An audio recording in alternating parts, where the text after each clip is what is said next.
Now, the private party was already done once everything took place. Them videos you guys see of everybody standing outside in front of that entrance, the party was already done at that point.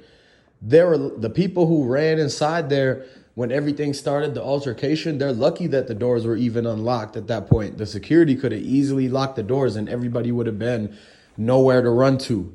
Okay? So now this is what happens now. It seems like now Quavo was still feeling some type of way about losing the bread. And so him and some other dude got into it just verbally, right? And then now Quavo says, let's go. I'm not going to argue with people. He starts to walk off, okay? When he walks off, you could see the feet of another dude that he was arguing with follow him. They take one step before he takes a second step. It looked like somebody swung on Quavo. And now the person who was recording this whole thing, it was all sloppy, man. You couldn't, but they got the moments that, you know, they got enough for you to understand what's going on, okay?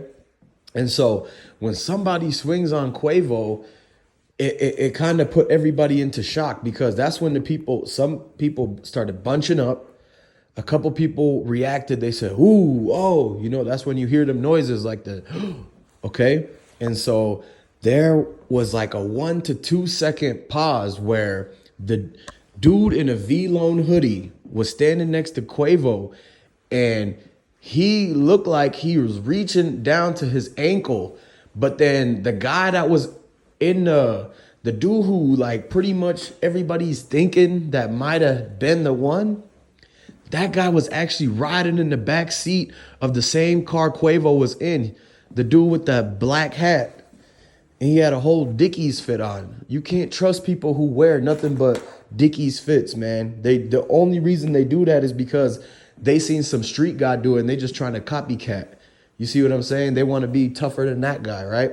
Because that's their whole motto. So now the same guy that was riding behind Quavo's, not directly behind Quavo's seat, but behind the other guy, okay? Behind the guy with the green hat who was driving.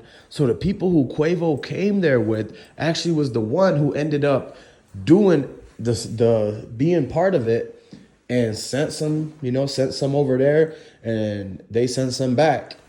And ultimately, now, when Quavo got swung on, Takeoff was chilling in the back. He was like, okay, there's some dudes arguing. Yeah, it's getting loud.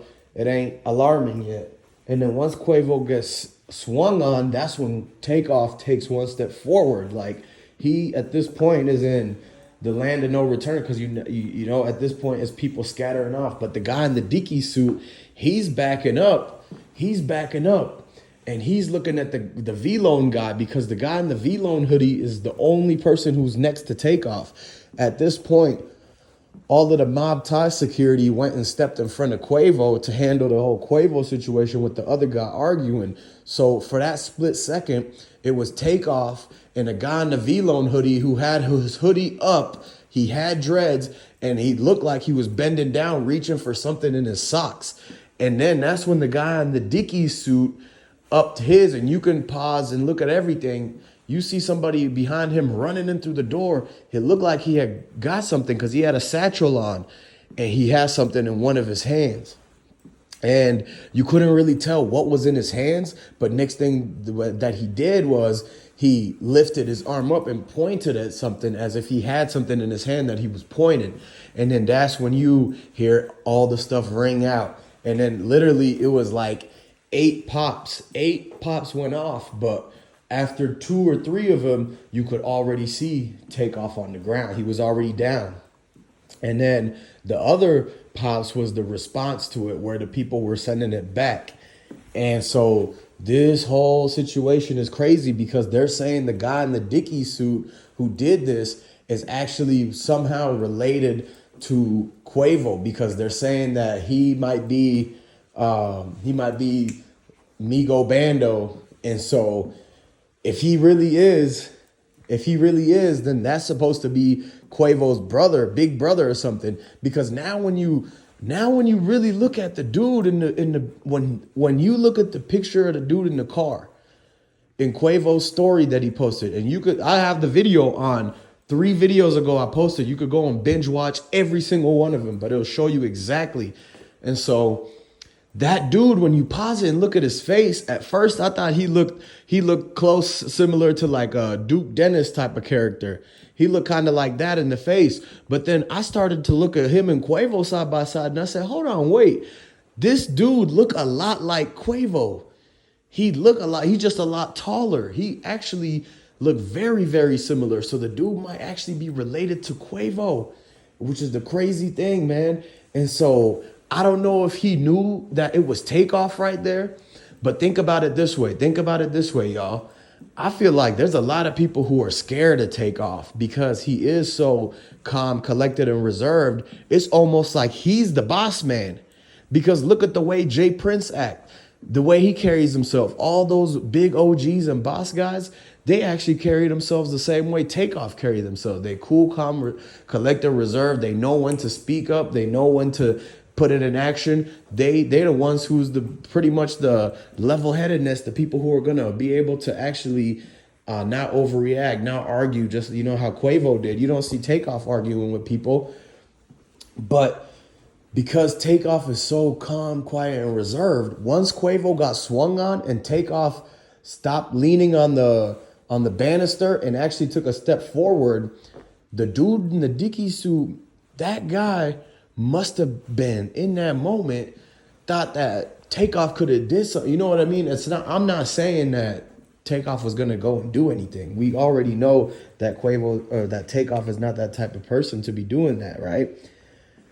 But the thing is that he stepped forward. And so once Takeoff stepped forward and that put the dude in the S hat, he kind of panicked. He must really be like his first time actually having something go down, because he panicked and he started shaking, and that's why he couldn't pretty much get a straight on. Like he couldn't aim. That's why everything went so bad, wrong.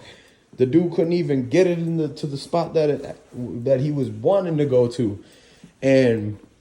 But this whole thing is tragic, and like I do want to send more condolences to Takeoff, the mother, his whole family, man, everybody, bro, everybody that's affected by this. And it just goes to show that it's a lot that goes on, bro. It's a lot that goes on. But at the end of the day, that party was done. That bowling alley was closed. There was nothing left to do there. Why are they still there? I'm not going to talk about the situation and this. It's just like, if you guys were already there, you partied, you played the dice, you did everything you wanted to do. Now the party is done. It is officially closed at 2 a.m. or whatever. And so what time bars close. You know what time all these clubs close in Texas and in most states, unless you in a 24-hour type of place, right? Unless you in like New York City or something like that, where the clubs could be open later. So at 2 a.m., everything ends. Y'all had a great night. Go home. Call your Uber. Call your rides. Fire up the slabs. Start your engines. Play your music. You could just play your new album and just ride off into the sunrise, But no. Somebody had to put it in their heads that they had to stick around at a closed venue with just a bunch of street dudes outside, up to no good, because at this point there's nothing else going on that's organized. There's no more bowling alley. It's no more birthday party. At this point, this is just where instigating happens. This is where bad luck, wrong place, wrong time. Like you should have just knew when to, you got to know when to fold. You got to know when to call it. You got to know when it's just time to wrap it up and go home, y'all. Because you never know what's about to happen next. People could spaz out at a drop of a dime. A situation could arise. You could see somebody and that might trigger something. Somebody might say something. And there's people who are saying that at first. This dude was joking.